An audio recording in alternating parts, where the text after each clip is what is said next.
Bingo Blitz rules.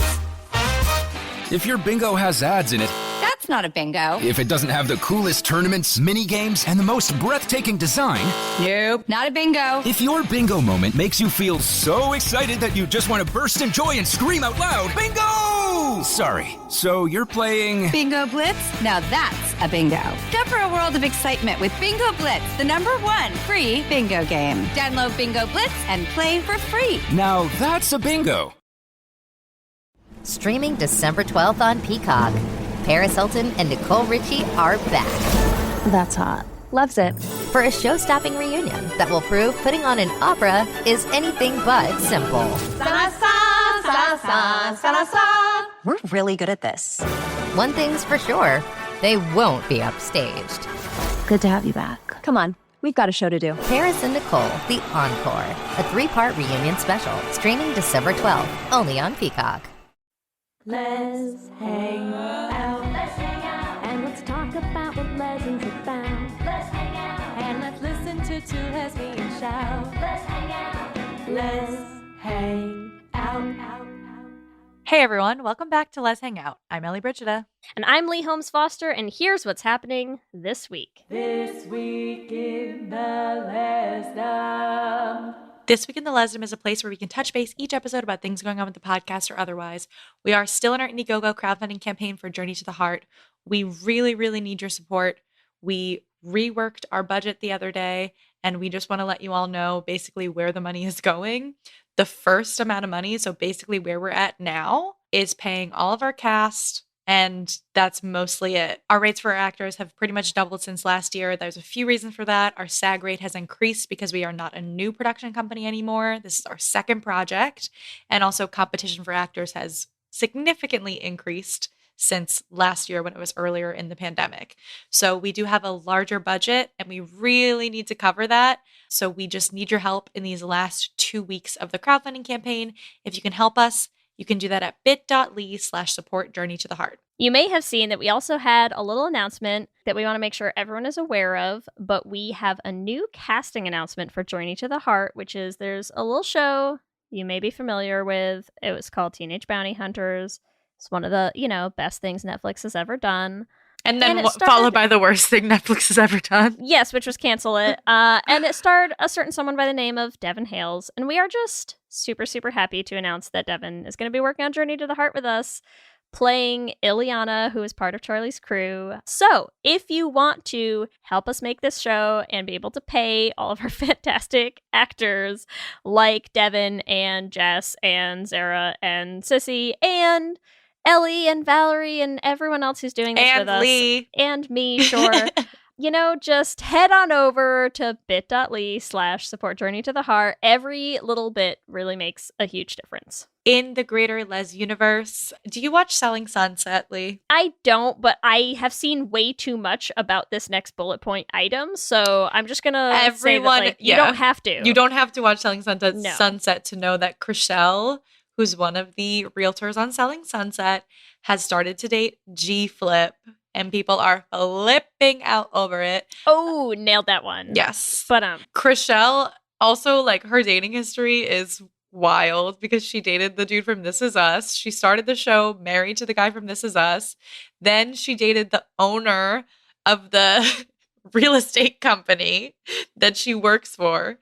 And now she's dating G-Flip. And I'm like, it tracks. incredible. It tracks. Lee, do you want to talk about this next thing? I do, although I feel like I've seen less about the real announcement and more about just the queer reaction to it. Oh, yeah. So I saw that they announced there is going to be a Simple Favor sequel. Cannot right? wait. I don't know what the actual premise is supposed to be. All I've seen is a million queer ideas about how to make it the gayest movie ever, and I am here for Every any and one all of of them. them. Yeah. All of them. I haven't actually seen what is it supposed to be about? Have they said? Oh, I have no clue and I don't care. Okay, I'll great. watch it no matter what it's about. Amazing. Good. We also still haven't done a Simple Favor. Yeah, we should do it as the sequel is coming out. Great. Yeah. Great. Well, that's what's happening this week. Back to you, Ellie and Lee. Thanks, Ellie and Lee, and welcome to our 84th installment of Should Have Been Gay. Oh, it was fun, it was great, but it should have been a little more gay. And in this week's episode, my little women, you've all grown so much. In which ways? In this week's episode, we're going to be talking about Little Women, and we are joined by a very special guest. We have Irene Tu, who is a stand-up comedian, actor, and writer. In 2017, San Francisco Chronicle singled her out as an artist on the brink of fame on the heels of being named one of the Bay Area's 11 best stand-up comedians and one of 20 women to watch. And she just has a new comedy album out called We're Done Now. Irene, thank you so much for being here. Thanks for having me. We're so excited. Also, you're a Bay Area comedian. Lee, you have to go to a show. I know. Well, listen, if are I you ever not- left are you in my LA now? house, I moved. I gave you an old bio. I moved. well, it's not like I never go down to LA, but the bigger problem is I live in a bubble and I never leave my house now. So Yeah. remember going to things and doing stuff? No. No, Only distantly. How have you been back, like doing stand-up and touring and stuff like that? Oh, it's back. Okay, nice. It's nice. now. It's as if it never left. good. yeah, we're I'm fully glad back you're out now. there. I'm Mhm. glad you're is out there. that Doing is that it. good or is it weird still? No, it was weird for a bit. Like when it was Yeah. slowly coming back, there were a lot of like outdoor shows or half capacity shows. But now it's like we're all inside and doing the regular thing again. Nice. All right. Well, we are here today to chat about Little Women, which I'm so excited about. One of the gayest books and films multiple times of all time. We're going to specifically be talking about the 2019 Little Women. Yes, the Greta Gerwig. Yes, for all of our listeners. So, Lee, do you want to dive in on our IMDb synopsis? Oh, you know I love an IMDb synopsis. For anyone who's not familiar with the movie, the IMDb synopsis for Little Women 2019 edition is as follows. Jo March reflects back and forth on her life, telling the beloved story of the March sisters, 4 young women, each determined to live life on her own terms. All right. Valid synopsis, but I think That's not bad. we can make it a little gayer. Irene, do you have a gay synopsis for Little Women? Oh, I guess my gay synopsis is Jo March has a bunch of sisters that she is secretly in love with. But We're they're- going in that direction tonight, yeah, are but we? they're all straight. So then she ends up being it's just working. Yeah. Why did She falls in love with her work instead. Listen, Working is this girl on me? euphemism for lesbian. is this on me Yeah. that I didn't see the incest coming out this early in the evening? Is that Oh yeah, I Is was that not on prepared me? for. I was not prepared for that either. But Oh, you know, I'm if sorry. we're going there, I if thought we're you going wanted there. a synopsis. That was what the whole movie was about, right? If that's what you saw, then yeah, I guess. I mean, she's that's- in love with her sister. we are gonna She have is so obsessed much with her fun. sisters, We're you're gonna correct. have so much fun tonight. I'm excited. Ellie, what's your gay synopsis? Okay, so my gay synopsis is Jo March. This book should also be called Little Lesbian. Jo March talks about her sisters, each determined to live their life as an independent queer woman, but held in by the shackles of heteronormativity, which only Jo can escape. Amazing. That's it. Amazing. For my IMDb synopsis, I decided to just go in a real classic direction. So I think my gay synopsis for Little Women would just be women. That's it. Just like women are gay. You just It's her. It's the quote. It's the quote from Jo in the attic when she's just like, ugh, women. women. That's it. That's my gay Yeah. synopsis. It's just that gif. It's women.gif. Get that Oh scene. my That's my gay God. synopsis of the movie. Is that the speech where she's like, women are beautiful and talented and all these things? and Yes. They're more than just love. yeah. Yeah, Jo is obsessed with women. Yes. Like obsessed. Exactly. That's why I went through so many other options for gay synopses for this, and I was like, I feel like this is the one that really most at its core it sums it all up. The gay synopsis is just women. That's it. Women. Just I feel like before we dive into like the actual plot of Little Women, because I truly feel like the book itself is queer, and then this adaptation made it even more queer. So I just want to like talk a little bit about Greta Gerwig, right, as the director, right? Just the fact that this is by Greta Gerwig is like, it's gonna be gay. And then the cast. Like, let's just talk about Saoirse Ronan. Like, what do we think of Saoirse Ronan as an actor? Super queer.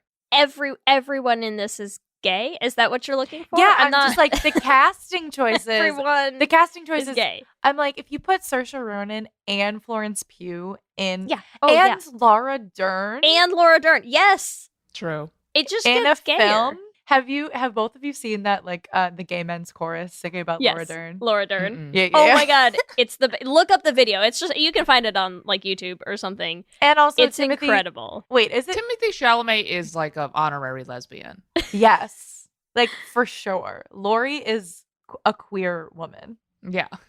Lori is so queer. Lori is like a non-binary Yes. queer lesbian. Yes, like little fairy. Like, really. Yeah, the cast itself just lends itself to so much queerness. I'm also looking right now at Eliza Scanlon's newest headshot. She plays Beth, and she has, I'm like not trying to stereotype, but she has a lesbian haircut. Look at her new headshot. Wait, what's her name? She has cut all of her hair off. Eliza Scanlon. And then Lee, of course, Emma Watson. I mean, listen. I love Emma Watson. I love Emma Watson, and if years of shipping Hermione with anybody that is not a man in Harry Potter have prepared me for anything, it is to read her as gay in anything she's ever in. Totally. Everything. I trained. I trained for this. Yes. Yes. So yeah, the cast itself, and like, Oh yeah. Oh, sorry. I just got these pictures up. She's looking she looks not so gay. straight. That's She what looks I say. so gay. But I mean, also yeah. the aunt. Yes. Gay. Yep. Yes. All of them. Wait, is that Hannah? No. Meryl Streep. No, Meryl Streep. Oh yeah. Meryl Streep, gay. I love how she's like, oh, everyone has to get married, but like not me, Not me. I'm a 'Cause big I'm old rich. lesbian. Yeah. What? Correct. She's like, I'm gonna force heteronormativity on you all, but like I lucked out because I have a lot of money, so I never have to deal with a man. Right, exactly. And we're like, Like- I don't know about this. Let's Aunt March. Sorry, we need to go and say what our experience with the film was before we go into this, but there's going to be a lot to say about Aunt March. So, Irene, what was your experience with this version of the film, Little Women? I will be honest, this is the only version I've ever seen of the film. Never Okay. read the books. So Oh, so you were really going in just like having no clue what you're getting into. I had no idea what the plot was at all before I watched it. Nice. Well, well, when I was a kid, like, it's like a famous book, but I was always like, I didn't like girly stuff. And I was like, oh, it's called Little Women. This book's just about girls doing makeup and stuff. I'm not going to read it. And then I was watching the film. I was like, oh, I would have liked this, I think, when I was a kid. Yeah. 'Cause Why this was do you think you would have liked it? Well, because the main character was so gay. Yep. And she was like, I want to be a writer. And I was like, oh, I didn't know that they had ambitions in this book. Mm-hmm. Yep. I thought this book was literally about like 4 girls talking about dolls and makeup and stuff, See, okay, I here's what's actually funny. love that. Here's what's funny, because I will be honest too, Ellie. I also saw this in theaters, which, you know me, there's not that many things that fall into that category. I saw this in theaters. I had also never seen any other movie, and I had not read the books. But I went in where I feel like this was just such a cultural touchstone that I did know most of what it was about. Mm. So I'm like, you go in, and I was like, yeah, Beth dies. Okay. Oh, I didn't know that somebody was going to die. Oh, yeah. See, I did know that. I didn't know in. the movie was going to be sad. And it just hit you. You were like, it's oh, said shit. in the 1800s. Nothing was ever happy back then. Yeah, but again, I literally knew nothing about this movie. And I was like, okay, it's like about 4 girls or something. I don't know. And then halfway through the movie, she dies. And I was like, I didn't want this at 4 p.m. Mm-hmm. It'll wreck you. Beth always wrecks me. It does wreck you. I think what's funny is going in having not read the book, because we were talking about this, because Kelsey and I just rewatched this so that we could record tonight. So we rewatched it last night. And I think the thing that killed me on the rewatch that I noticed more as I was paying closer attention is that because I never read the books, that I had to consciously try to either make sense of, or we just ended up going and looking it up, is I was like, here's the only problem when you cast actors to play these actors in this era of time and these actors 7 years before their early adulthood is I was like, how freaking old am I supposed to believe that Florence Pugh is? Because they just make her seem like a little shit, right? Like, she's the fucking worst. And I'm like, well, yeah, because you're supposed to be 12, but you don't look like you're 12. You look like really you're confusing. 17 at best, right? Like, you look like you're 25 playing 17, written to be an absolute fucking psychopath. Like, Yeah, I was confused by that. Now you said it out loud. I'm like, okay, now the movie makes more sense. it makes more sense, Because right? wow, I mean, she's a bitch. yeah, everything that's happening in like the flashed forward like present day sections of the movie. I mean, she's supposed to be what, like 19, 20 at the time, you know? And so then you flash back in time and I'm like, why are you such a little bitch? Like, oh my God, what is wrong with you? Right, because you're 12 here. That's why. You're literally 12 years old. You're a child. Okay. Yeah, I think she was the hardest one to age down. Oh, it was just Like, not rough. good. It was just rough. Well, and because her character sucks, right? I mean, like, her character as a kid sucks. She was a I'm shitty like, little kid. Hey. Well, she was. I'm not going to make apologies for Amy as a child. She's the worst. She's the baby. I mean, I get it, right? Like, she's the youngest of 4 daughters. She is a little shit, right? She's like, I want to go ice skating. I'm going to burn your shit. I want to go to this party. She's terrible. She's terrible. Yeah. But I will say it is something that I feel like in the movie, if you haven't read the books and you go into the movie without knowing any of that context, like I did the first time around where I was just like, wow, that character sucks. What is this? It makes more sense having seen it again and being like, I have a clearer idea of what's going on happening now. here. Yeah. For my personal experience, I also saw it in theaters. I'm so surprised. Like, I'm just surprised that both of you never read the book, but I guess I that's never the read thing. Like, I feel like we had to read it like 10 times. Like, I don't know why. I'm also like, is this set in New England? Who's we and why did you have to? Is this set in New England? Is it set in New England? It feels like it. Yeah, it must be, right? Because I mean, she's traveling back and forth from New York. Like, you couldn't go that far in those days. I'm Come pretty sure it's set. I don't know. I just feel like it would be like, oh, we read it in middle school, and then they forgot we read it in middle school, so we read it again in high school. You read it again. You know what I mean? It was just like a thing that you constantly were reading. I think it's because like live in Boston. That like, do you know what I probably mean? is true. Where they Yeah. were like, this is the book Well, of you know- your. You know what it is? Because we kept reading Little House on the Prairie, and I'm from the Midwest. That'll do it, because I've never read Little House on the Prairie. Yeah. So I think it was a geographic decision. Right? I think that it has to be, because I feel like it was like Louisa May Alcott was like put on you. I literally last night was at a this is like one of the gayest sentences ever. I was at a play incubation workshop in East Hampton, and someone was doing a one-woman show as herself and Louisa May Alcott. Oh my God. Stop it. Stop it. What a sentence. Oh my God. Right? I'm like, literally, what is happening? Was it like a Dr. Jekyll, Mr. Hyde, like the two halves of the face painted? Yeah, well, it was actually That's what I really, want. it was very, very deep, and actually was pretty good, but I want my version instead, though. yeah.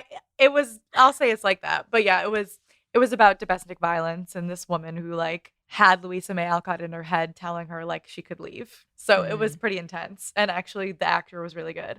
But I'm like, it's such a like, I'm in Western Massachusetts and they're talking about Louisa May Alcott and it's a like queer story, like, you know, like there's just so much shit. So I've read the book many times, like many, many times. It's definitely like in my bookshelf right now. Depressing as hell, but I really enjoyed this particular version of it. And I think we can dive a little bit more into it. We definitely will. I feel like I like this particular version because it's probably like the gayest they've really pushed Jo. And I know that like neither of you have seen any other ones or read the book, but Jo in the book is definitely queer, like if you read it. But I feel like Greta Gerwig like pushed hard to make the queer subtext of Jo known even more. It's funny this. because I'm trying to. I mean, Jo as a character, I'm trying to figure out how you would make her not read queer.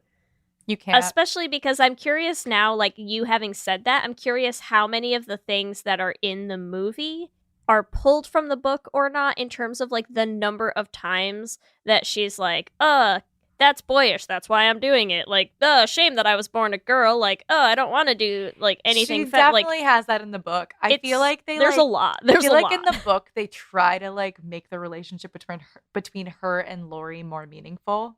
Mm. And I guess they sort of try to do that in the movie, but like I feel like it's pretty actively clear that like Joe never has romantic feelings for Lori. Mm-hmm. And in the book, it's definitely more like she does actually have romantic feelings for Lori, but she cares more about being independent. Yeah. But I feel like in the movie, it's like she literally just is like, I don't want to date you, even if we were independent. Oh my God. Like I literally don't want to be with you. Literally, Well, you're fun to hang out with, and that's it. Yeah. Yes. Like, I don't want to date you. I don't want to be associated with femininity. Full stop. Like everything I do to distance myself from this. And the only thing that I'm going to get worked up about in the 2 hours that you're going to watch this movie is women. That's it. Yeah. Well, let's talk a little bit about Joe. Why, when you were watching this film, Irene, what stand out as the gayest things about Joe? I mean, she just got a gay vibe. Okay. You see a character and you're like, there's just a gay vibe happening. So that was pretty quick. But what was it that read gay? Was it the page boy caps? Was it the writing blazer? Was it the short was it all the haircut? outfit? Like, Yeah. It's just the outfits. Yeah, I was I like, really need to know. I was actually like, damn, let me take some notes because I might wear some of these outfits. Excuse Dude, me. her green writing suit. I'm like, I want the writing blazer, this like tail. Oh, coat. fully. Coattails, whatever was going on with it. You're like part like marching band conductor, part Shakespeare, fully gay. I mean, I was into it. I for was like, it. okay, I could be wearing this. That is damn okay. Let's bring it back. Let's make that jacket happen. Seriously. I'm surprised there wasn't more of a renaissance of those kind of outfits after 2019. Right? But to be fair, it's probably because none of us went out in public. So, like, why would you? Yeah. You're not gonna wear that in your house. The outfit Yeah, just yeah, yeah. de facto Like, became sweatpants. Yeah, I know. I'm like, that would We all be lived it. totally impractical to wear I that will be inside. honest though, I was shocked when she cut her hair and I was like, oh wow, this is very gay. Yes. That scene, I feel like that, I don't know if it's, I haven't read the book in a long time. I don't really know if that's in the book, and I feel like that was a very intentional queer retelling. Yeah, that's like a classic queer coming out scene. You cutting your hair for the first time and crying about it. You're like, Yeah. oh, I wanted to do it. And then you're like, I regret it. But then you're like, actually. Yeah. Actually, I look pretty good. Yeah. It's a lot. I want to say too, I'm like, this feels reductive, but like for the time. There is the fact too that like she's so career focused. And I think that's like, just pushing against the stereotypes of women in that time in general. Like you don't have to be gay to be doing that. But I do feel like it's something that you said earlier, which is she was so like, I am terrified of like being married. Like I never want to be reliant on a man because I'm so gay. Like if I have to be with a man, I will die. So I'm going to be so actively career driven that like nobody can tell me I have to marry a man. Like I'm going to make sure I make a way for myself. Like it feels like throwing herself into her work is like a desperation of sorts. 100% agree. Yeah. Especially when like we have her male love interest that's freaking Timothy Chalamet. I mean, listen. Lori. No, we will get to Lori. I need to talk about Joe some more because I just want to read. I wrote down a number of quotes on this rewatch. Okay, just a couple Joe quotes that I feel like we could talk about. The first one is Amy telling her, "You could be pretty if you tried," and Joe responding, "I don't want to." Okay. Or Amy telling her, "Joe, that's so boyish," and Joe responding, "That's why I do it." Yeah. Okay. Joe saying, "I can't get over my disappointment in being a girl." Yep. Okay. Great. Do we in these quotes read Joe as trans? Like, or do we feel like it's more of that, like, because of the Great time? question. Because Great of the time, question. obviously, Joe was like, I wish I wasn't a girl because I want to do things that men do. So it's like, does she want to be a man because she is a lesbian and wants to sleep with women? Or does she like actively want to be a man? Let's debate. I'm going to say personally, maybe this is just me projecting, like I read Jo as wanting to be desirable to women, which at the time there was probably a lot fewer femme for femmes, you know? Like probably her understanding of like what will women want is wrapped up in masculinity, right? And I'm going to say I lean that way partly because of some of those quotes, partly because I also wrote down the quote when she's talking to Laurie, and Laurie says, I think they're talking about when Meg gets engaged, right, or something, and he says, "You'll feel better when someone comes to take you away," and she says, "I'd like to see someone try it." And like to me, that reads very much as like, Ellie, you probably remember we just had this conversation recently about like playing the more passive role versus the more active role in starting relationships, right? I feel like Jo is like, no, I want to do the sweeping myself, thank you very much, which like to me, that's a relatable lesbian sentiment. I don't know. That's what I think. What about, quick, someone argue with me. I mean, I like to see every movie as like a lesbian movie, so I'm going to say she's like a tomboyish lesbian. But she also could be trans. I mean, we don't know. We don't know. I would be interested to see a reading of it where Jo is leaning into that transness. But I mean, they do have their drag club in the attic, right? So, too. She loves to dress up like a boy too, which I'm like is also valid. Like, it could also be that Jo is a lesbian drag king. Yeah, like that's true. She likes to put on a costume and pretend to be a man for a night for a performance because it makes her feel, empowered. And I think like the time period, you're so right. It's like, it is that just like she wants to be a man because if she's a woman, that means she has to be with a man. Right. And she does not want that shit at all. She's so uninterested in men, it's like almost comical. I mean, it is comical. Like, so, and one of the things that I love about Little Women, I need to look this up. Sorry, I'm going to look this up really quickly. I actually think in the book she might end up with someone. Hold on. At the end of the movie, she said that she wrote that she got with the man, but like it doesn't say that she did or not. Here's how I've headcanoned the ending of the movie for myself. You can tell us what happens in the book in a second, Ellie. Here's how I have decided to interpret the end of the movie, right? Because of course the movie is very self-referential, right? In that way that it opens with that like, make sure she's married by the end or dead, either way, right? So here's how I am headcanoning this for myself. Is like, we as lesbians know that when you're going to watch a period piece, most of the time, your option is dead. Most of our period piece lesbians do not survive for very long into the 1800s, right? So I'm choosing to read this as she brings Mr. Dashwood back the book, the end of the book, written as it actually happened, where she does not run after Friedrich. And then he's like, no, I can't publish this. They have to be together for the romance of it. And so then the whole ending after that we see is like this created invention that she tacks on to the end of the novel that she created for him, and that's not the real ending, but she was like, well, otherwise I will just become another dead 1800s lesbian, and I refuse. Therefore, here's what you get. I think that's accurate. My reading. I like that because also, so in this retelling of Little Women, really Jo is like a stand-in for Louisa May Alcott, right? Like you're led to believe that like she is Louisa May Alcott writing this story. Mm-hmm. And in real life, Louisa May Alcott never married anyone. So True. Like, yes, it probably is that like Louisa May Alcott was a huge lesbian, wrote my God. Jo as her character, and then her editor was like, you can't have this woman just like end with no one. And then she's like, all right, fine, this dude. This dude. Because to be fair, I barely remembered him. Like, I literally was like, I totally forgot about him. Yeah. I was like, who's this He man? shows up, he shows up at the end, and you're like, who? You're like, why did he come back? Yeah. I was Literally. like, I thought this man moved on.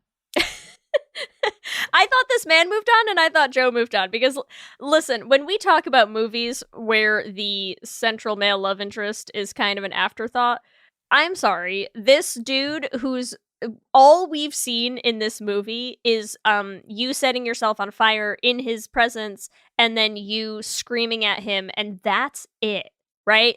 That's it. Like, they get in a huge fight because he doesn't like her writing. Joe pieces the fuck out of there. And that's what we have going into that final scene where everyone's like, you're in love. And I'm like, is she though? So weird. And then he comes back for her? Like, it's what weird. A loser. This man's a loser. He does suck though. Like, why is You're he like, so Friedrich, rude? that's called being left on red, and just take it gracefully, buddy. Like, take the L, call it a day. Yes. No, I'm literally reading this right now that Alcott originally intended for her story to end with Joe as a literary spinster. That was like, that's not just speculation. But the publisher said she had to marry someone. Unacceptable. Yes. Unacceptable. I refuse. I know. But she literally, like, there's a letter she wrote to one of her friends that was like, there's no way I'm putting Joe with Lori just to please the readers. Wow. So I'm also like, clearly, Louisa May Alcott had some shit with her childhood best friend where she was like, I'm not doing this. Wow. I'm not doing this. I love this. Okay, wait. Also, when we talk about how hard the movie specifically went on Joe's very, very strong homosexuality, can we also discuss, is it in the book that she's like, goes to see 12th Night and is obsessed with 12th Night and super into that play? Because I'm like, is that on purpose that you picked like clearly the gayest, most gender bending Shakespeare play? I'm just saying, like, she's sitting on, they purposefully put her in the back of that theater watching a scene with Olivia and Viola, right? Which means that like one of them is pretending to be a dude in drag, and you just look back and Joe looks like she is on fucking cloud 9. Well, 12th Night is she's the man, right? Yeah. Yeah, which is like, it's such a queer story. It's so, I mean, we have extensively covered how gay She's the Man is, and therefore how gay the underlying play is. But that's what I'm saying. It's like she's watching two characters being in love, one of whom is a woman pretending to be a man on stage, and she is like beaming, just here for it. I'm wondering if that was a movie decision, because if so, I'm like, they literally went hard on how gay she is. They went so. This episode is sponsored by BetterHelp. And as we head into Thanksgiving time, I want to start by thanking my wife, Kelsey, who has not only listened to just about every episode of this podcast for 8 seasons now, but who also is the only reason I'm able to make time to record it every week. She takes the kids, gets them dinner, and gets them ready for bed, just so that Ellie and I can come on and yell about gay things into each other's faces for an hour. So here's a reminder to send some thanks to the people you're grateful for in your life, including yourself. I've been in therapy for a long time now, and one thing that's so important about therapy is how it teaches you to be more intentional. And being intentional about gratitude and how to show that to the people you appreciate is just one of the many benefits that I've gotten from therapy over the years. If you've been thinking of starting therapy, consider giving BetterHelp a try. I know how hard it can be to find time for regular therapy, and BetterHelp is designed to be flexible and convenient for your schedule. You can fill out a brief questionnaire to get matched with a licensed therapist, and you can switch therapists at any time for no additional charge. If you want to start being more intentional about gratitude in your life, visit betterhelp.com/letshangout today to get 10% off your first month. That's betterhelp, HELP.com/letshangout. Let's hang out. This episode is brought to you by Progressive Insurance. Do you ever find yourself playing the budgeting game? Shifting a little money here, a little there, and hoping it all works out? Well, with the Name Your Price tool from Progressive, you can be a better budgeter and potentially lower your insurance bill too. You tell Progressive what you want to pay for car insurance, and they'll help you find options within your budget. Try it today at progressive.com. Progressive Casualty Insurance Company and Affiliates. Price and coverage match limited by state law. Not available in all states. For many businesses, the holiday season can be both an exciting and stressful time. With so many balls in the air, one thing you definitely want to know you can rely on is how you're selling your products. And with Shopify, you can rest easy knowing it's the home of the #1 checkout on the planet. Nobody does selling better than Shopify, and when it comes to successful brands like Aloe, Allbirds, or Skims, an often overlooked secret is all the things that go on behind the scenes that make selling, and for shoppers, buying, simple. For millions of businesses, if you take a peek behind that curtain, you'll see that Shopify is what makes it all possible. Shop Pay boosts conversions up to 50%, so that's more happy customers and way more sales going. It's true all the time, but especially this time of year, your commerce platform better be ready to sell wherever your customers are scrolling or strolling, on the web, in your store, in their feed, and everywhere in between. Businesses that sell more sell on Shopify. Upgrade your business and get the same checkout we use for Realm merch with Shopify. Sign up for your $1 per month trial period at shopify.com/realm, all lowercase. Go to shopify.com/realm to upgrade your selling today. Shopify.com/realm.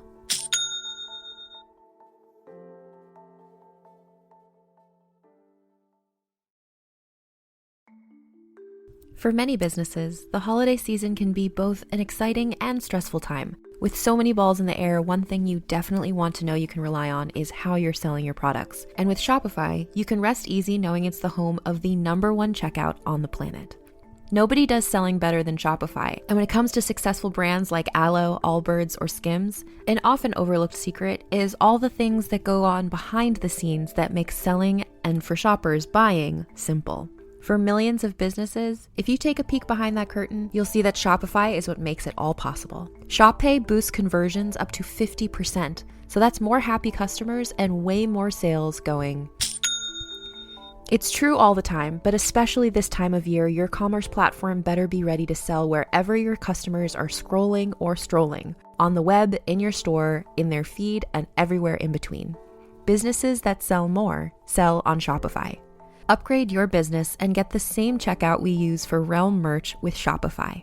Sign up for your $1 per month trial period at shopify.com/realm, all lowercase. Go to shopify.com/realm to upgrade your selling today. Shopify.com/realm.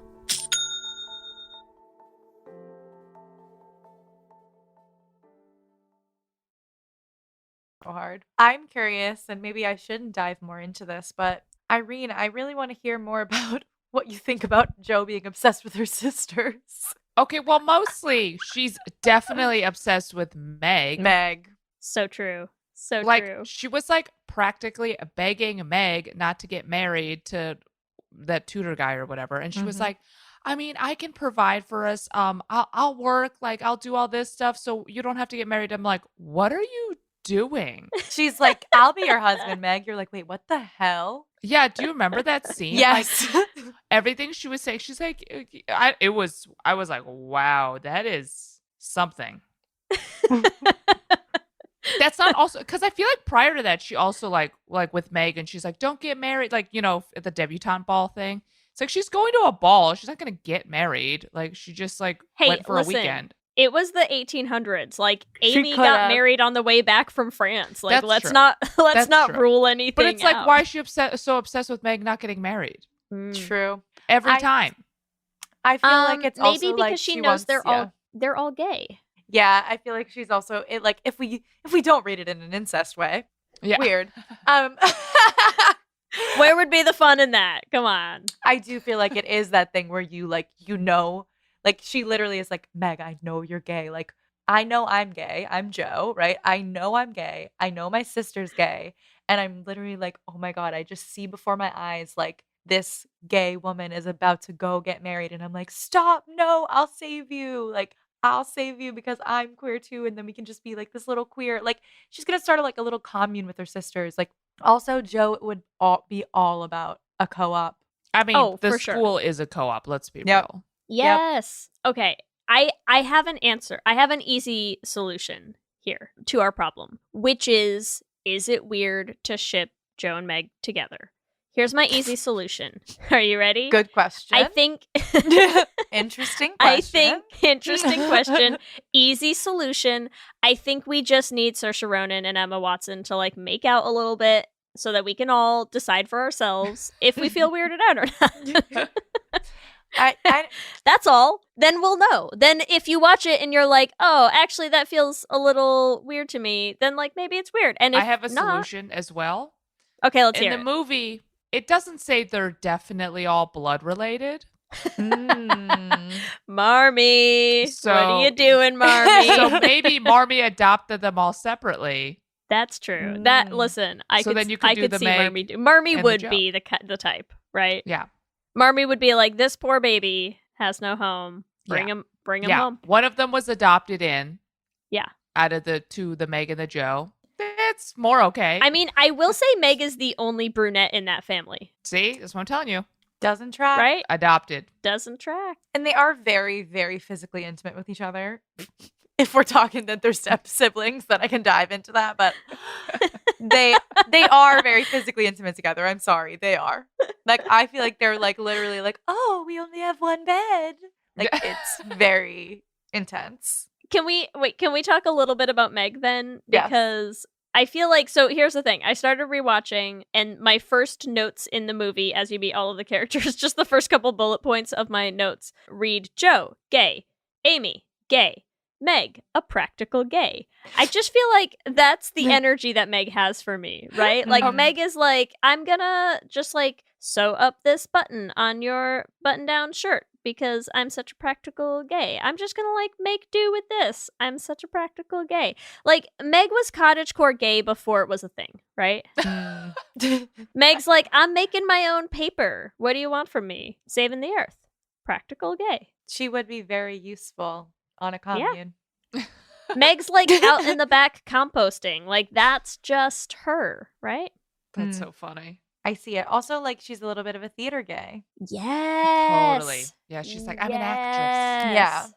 And that's the thing too. Like Joe's like, you can't give up on your dream, Meg.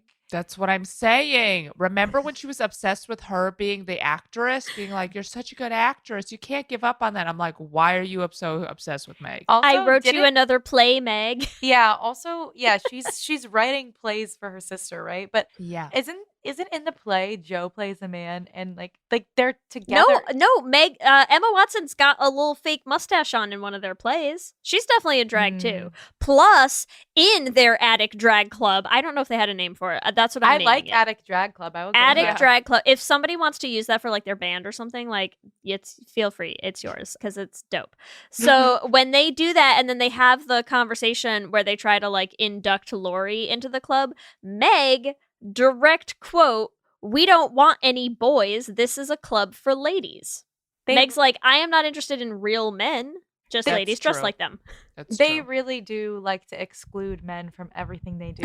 They do. They really do. They really do. $20 says that like Father March is not actually shipped off to war. They just like exiled him. They're like, you can't come back. They're like, actually, we just like being women here. Bye. Yes. Bye. I mean, the whole point of the book itself, I think also is to say that like the best parts of their lives were before they're married. Totally. That's like Agreed. literally the point of it, right? Is to be like, Yes. everything is great until men get involved. So true. Like entire part 1 of the book is like, everything's wonderful. And then part 2 is like, men suck. Beth dies. Listen, if that's what we're going to indoctrinate into our children, like I'm okay if they keep reading this in schools. That's okay. Yeah, totally. Yeah, I mean- if you see a man, your child's going to die. Yeah. Run. Run. Run. I mean, yeah, like if also, I'm sorry, people who are trying to ban gay books, then you're gonna have to ban Little Women. Have they actually? No, probably. No, I don't Listen, think there's no limit, Ellie. There's no limit. I would love for us to just start like rumors that all these books are gay and they start banning them. Exactly. All right, it's never been banned before. Till now. We Yeah, listen, right? let's tell them it's incest gay and like yeah, see we're what like happens. it's gay and there's incest. Like, Yeah, this better has, watch out for Little Women. it's never been officially banned, but some people have called it too radical. Yeah. Well, listen. for saying women could freely choose what they wanted out of life. Okay, wait. Do we have more on Meg? Otherwise we could talk about Let's Amy. talk about Florence Pugh.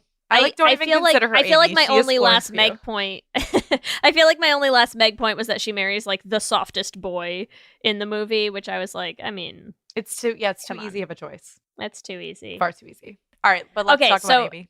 So Florence Pugh, why would we read her as gay? I just feel like I always read Florence Pugh as gay, so like it's not even anything necessarily that she did. I feel bad, like almost like I can't even specifically name it. I guess my first thing will be like that she's an artist. So same thing. They're all like so artsy. Yeah, I could she's got strong art gay vibes. really see them. Like she's like she moves to France and she's like painting naked women in her flat.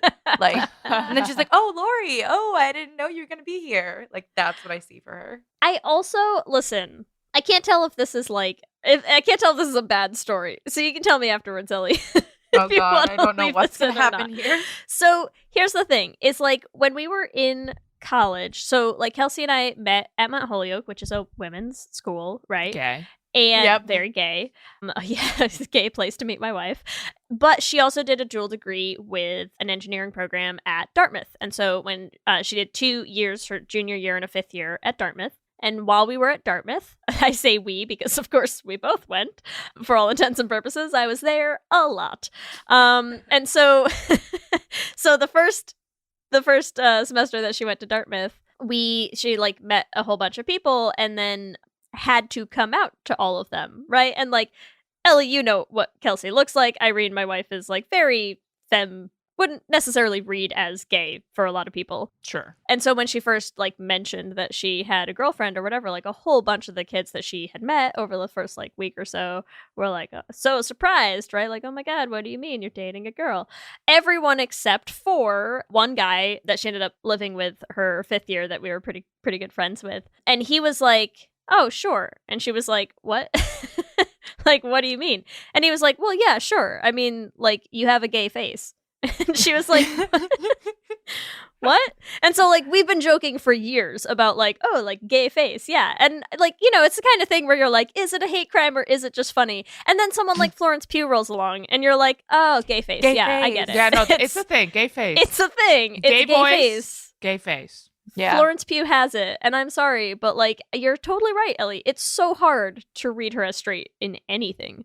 I just can't really. It's hard. Yeah. It's Not very even the hard. bangs can do it for me. No. And when you And- got a gay face, you Yeah. got a gay face. You can't hide it. You You can't hide it with any amount of bangs. It's just there. It's there. It's I mean, in the bone structure, you know? yeah. It just reads gay. The chin, I feel like, for her is my big like indicator. Yeah. Yeah. It's very gay. But I feel like the big tell for Amy as a character is the displaced crush. Oh, well, here's the only boy that's around that like clearly like is someone. Oh, well, he's into my sister, so like that means that like I want him because of that. But like I don't feel like she wants Lori for Lori. No, I don't think she's in love with Lori. She's just No. in love with the concept of like being in love with someone, but does not understand that at all because she Mhm. has not met a woman. Exactly. I could see a lot of displaced feelings around the sort of like it's that dual side of siblinghood of like the hero worship / like very antagonistic relationship that she has with her very gay older sister Jo, right? Right. There's clearly some tension there, and I feel like she reads a lot into Lori being the person who loved Jo for who she is, you know? And she's like, you could love me for being gay too, Lori. True. That's true. That is true because she was like she saw Lori literally not give a shit that Joe like dresses as a man every other day. Yeah. Yeah. So she's like, well, I guess he'll be accepting of me. Wow. Plus, he has money. I mean, listen, again, if you're going to beard up, you could do worse. Oh, and again, he looks like a pretty lesbian. He's Yeah. so pretty. Like he's so feminine looking. Like love him, but he is very feminine. Yeah. Plus, can't you just, okay, picture this with me. Can't you just picture Amy and Lori living this like super queer, like hedonistic lifestyle in the 1800s where they're like, we're gonna get drunk and we're gonna do some opium and we're gonna like dress in drag and like I'll wear the dress tonight and you can wear my pants and like this is how we're rolling tonight. Totally. Like they both have that vibe, right? Like he shows up absolutely blasted to that New Year's Eve party. That's their life now. Like, they're just gonna have, like, a big fucking house, and they're gonna get absolutely shit-faced and, like, just... have lots and lots of orgies. Yes! Totally. Like, Totally. gender-bending artist orgies. That's what I see for them. Yeah.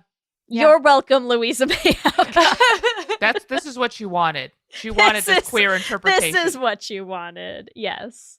Any more on Amy? I feel like...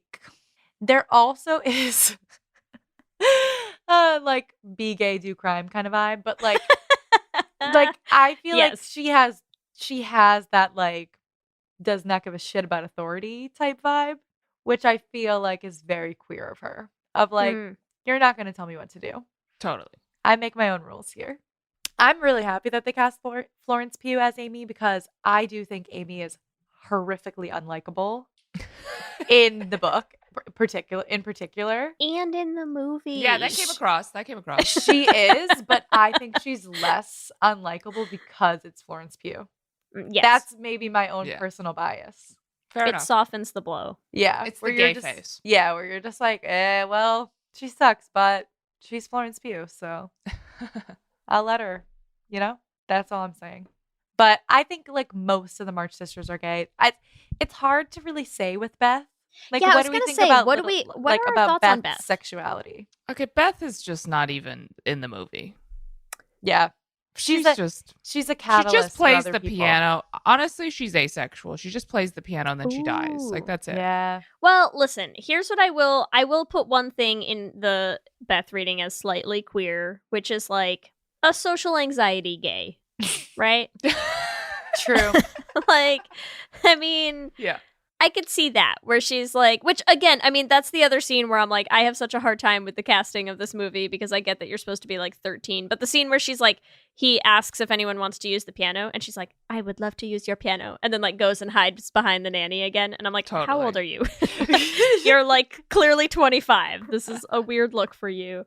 But you know, look, I could see a socially anxious gay who's like, I just want to play piano all day. Yeah, I like the idea of her as asexual though, because it is like that is all she really cares about. Yeah, she wants to play the piano, you know, and then she dies. That's it. That's the whole thing. So tough. Yeah. Bad. Okay, listen. I know we need to talk about Lori. Before we talk about Lori, I have one more March woman. Oh my god, yeah. I need to bring up because we gotta talk about how gay Marmee is. Well, I also was like, are we gonna talk about Aunt March? Oh yeah, well, I mean we can talk about Aunt March too. Aunt March. Aunt March is the rich lesbian. Yes. All right, so Marmee, hit me with Marmee. Okay, well, look. First of all, Laura she Dern. hates her husband. Yes, there's that. Laura Dern. I'll just say Laura Dern again because I mean, like, Laura Dern. She's gay. But here's my specific thing for Marmee is, you know, when Marmee and Joe have that whole conversation where she's like, I'm angry all the time, Joe. She has that like Hulk Marmee moment of like, just, why are you so angry at the world, Marmee? What did the world ever do to you? And here's my theory is, can't you see Marmee and the personality that she has in the era of time that they are living in? Can't you see her being one of those gays who was like, well, I'm gay, but that's not what God wants for me, so gotta marry some dude, and I guess this is my life now, and why am I just so full of rage all the time? Right. I don't know. She did say that. She said she's angry all the time, but she's yes! like, spent 40 years, figured it out. We're like, okay, something's wrong. Something's clearly amiss. That's what I'm saying, right? Like, they give no explanation for why she's so upset. Mm-mm. They don't give any reason. And so I'm like, I'm sorry, but I'm going to find a reason. And the reason is that you are stuck in a heteronormative marriage that you specifically did not want, but that you feel like you have to force yourself to go through because this is God's plan for your life, Marmee. Just leave him and find a girlfriend. It's okay. True. Mhm. That is Plus, a she repressed gay. birthed 4 gay daughters, possibly 3, depending on where we think Meg came from. That's all I'm saying. Yes. Wherever Meg came from. Wherever, I'm not saying one way or the other. So let's wrap it up with Lori. Why do we think Lori is a queer character? I mean, look at him. Yeah, look at it. All right, look at him, but also like actions wise, he is obsessed. Like I feel like there's a very specific type of gay that like loves one person so intensely, unrequitedly for too long. And that person is called a lesbian. Yes. Yes. So true. So true. For too long. Like it's like Lori thinks that like at some point like she'll figure it out. Like how many lesbians have done that shit where they're like, I'm just gonna be the best friend and one day she'll turn around and she'll notice me. It's literally the definition of a lesbian. It's gay. It is so gay. It is so gay. So poor Lori, but also not poor Lori. Because dude, get the hint. I mean, not poor Lori, and it's also like, so I feel like when we just recorded on Moxie, who's the dude, the guy who plays Tanner in Booksmart? I who's know he who playing he in? is, but the guy, right? Yeah. The guy where I'm like, I can read him as like maybe trans, maybe something, like, because I feel like Lori has similar vibes for me in that he so desperately wants to be a March sister, right? yes. Like, he wants to be part of them. He wants to be in that group. Like, that's where he wants to self-identify himself, is like one of them. That's what he wants. And that just is not going to read as straight to me, you know? No, he's Yeah. a lesbian. He is a big old lesbian. Yeah. Yeah.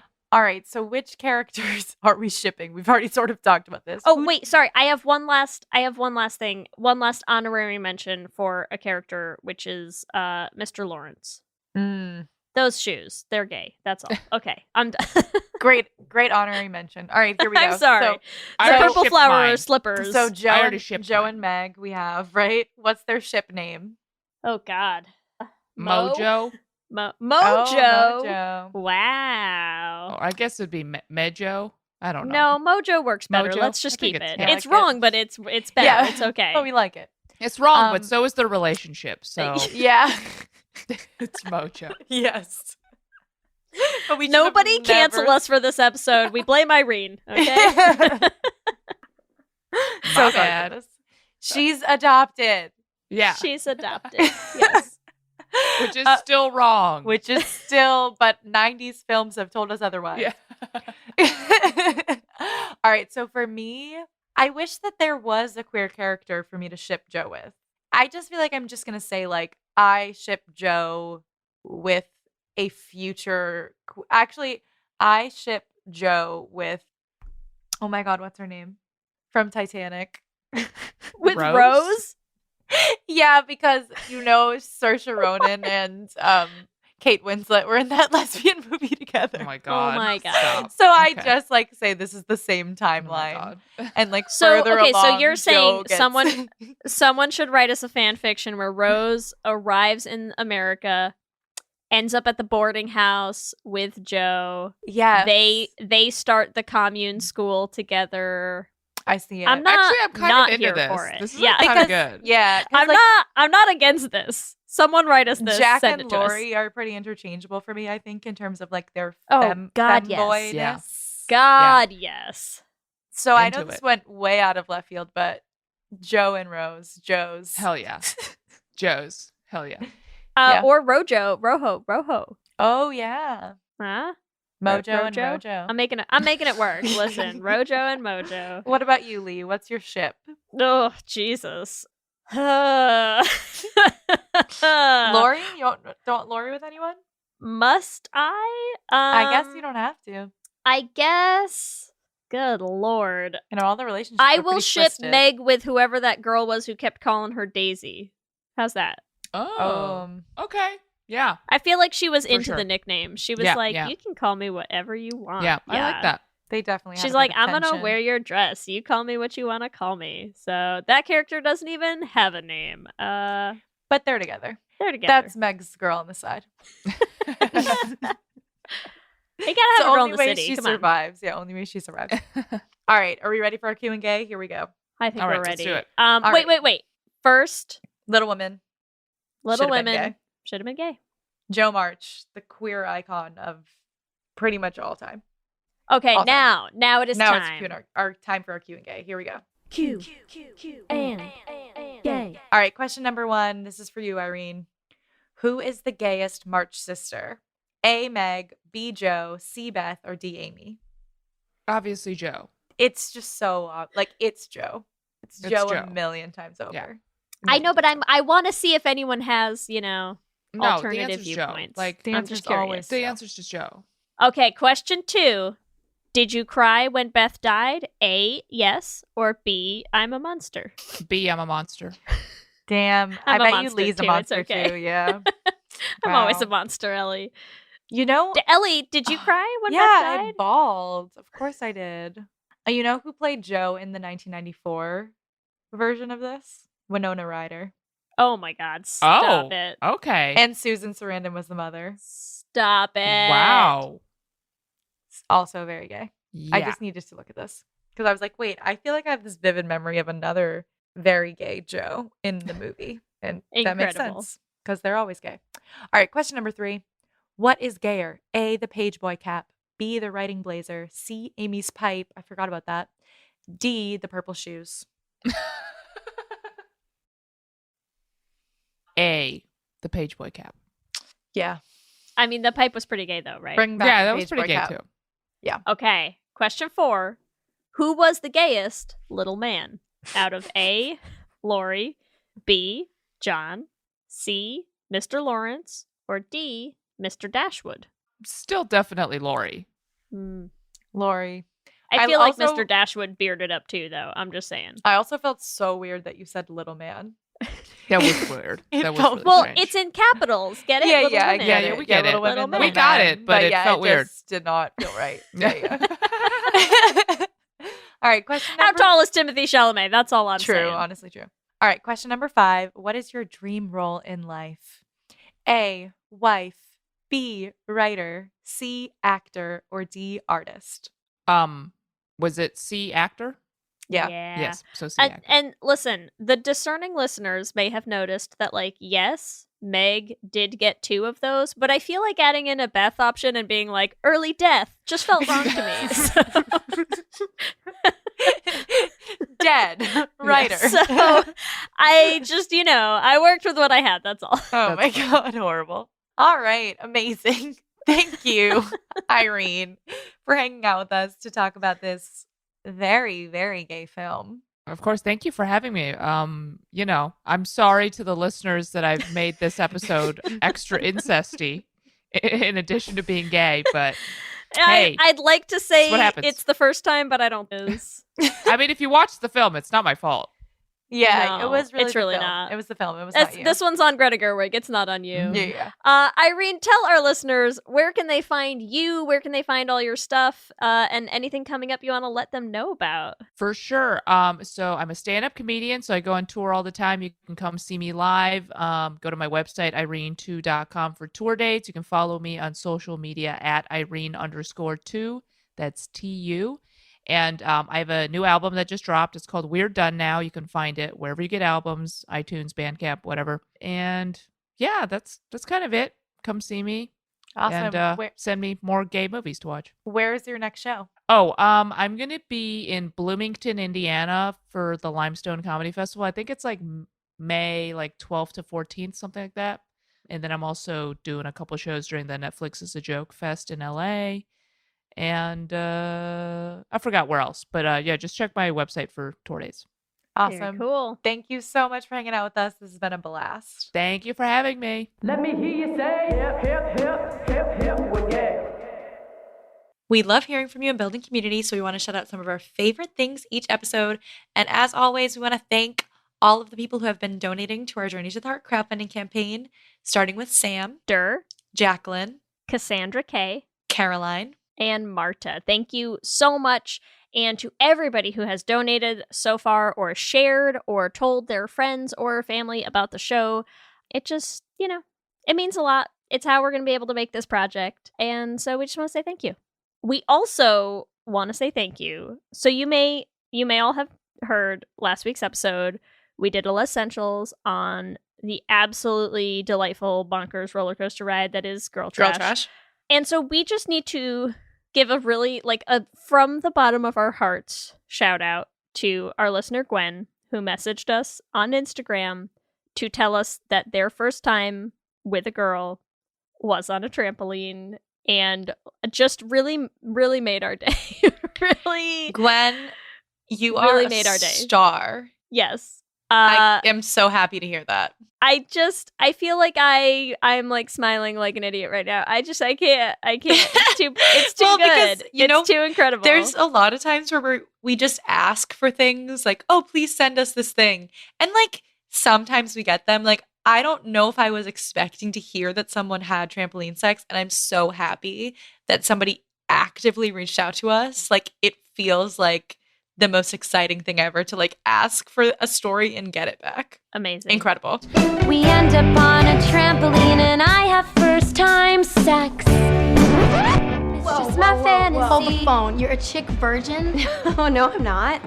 And as always, we want to thank our Lesbian Jesus patrons, Mark Foster, Jess Klaus, Tanya Ferguson, Jacqueline Rosashino, Sarah and Julia, Danny Gunlock Tamora, Brittany Ray, Alana Rosen, Lizette Stye, Stacy, Adi Benitez, Fiona W., Whitney Lennon, and Jennifer Trujillo. And our King Princess patrons, Amy and Ellen, Leah Henley, Liz Chen, Julia Gonzalez, and Ashley White. Thank you all so much for all of your support. We could not make this show without you. Remember, you can also find us on all the social medias, Instagram, Facebook, and Twitter, and TikTok at Let's Hang Out Pod.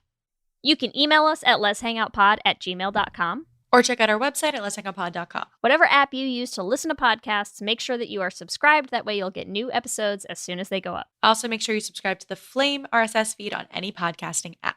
We also have videos going up on our YouTube channel, so make sure that you are subscribed at youtube.com/letshangoutpod to catch those. If you want to support the podcast, the easiest way to do that is rate and review us on iTunes. We love hearing what you have to say about the show. If you want to support us financially, we have a Patreon. You can get all sorts of fun perks like our Discord chat where we hang out with all of our patrons all the time.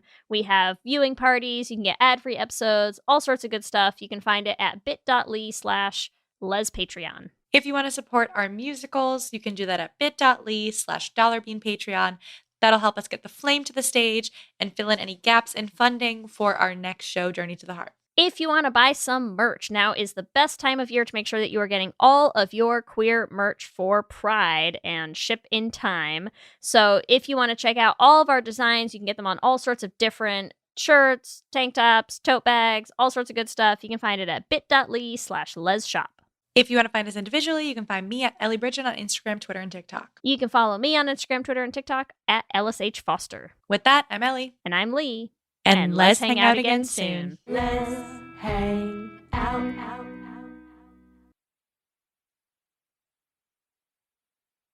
Buffet brawlers, glory holes gone wrong, cannibalistic castration cabins, public poopers? These are just a few of the crazy topics you'll hear covered on Excuse Me, That's Illegal, the pettiest podcast around. Whether you need a break from all that murdery true crime stuff, or just enjoy hearing hilarious stories told in a unique way, I got what you need. I'm Leroy Luna, your fearless host/chauffeur. So come hop in my minivan and let's go for a ride. I promise you probably won't be disappointed. Excuse Me, That's Illegal is available on Apple Podcasts, Spotify, basically everywhere you consume podcasts, with new episodes dropping on the 10th, 20th, and 30th of the month, baby!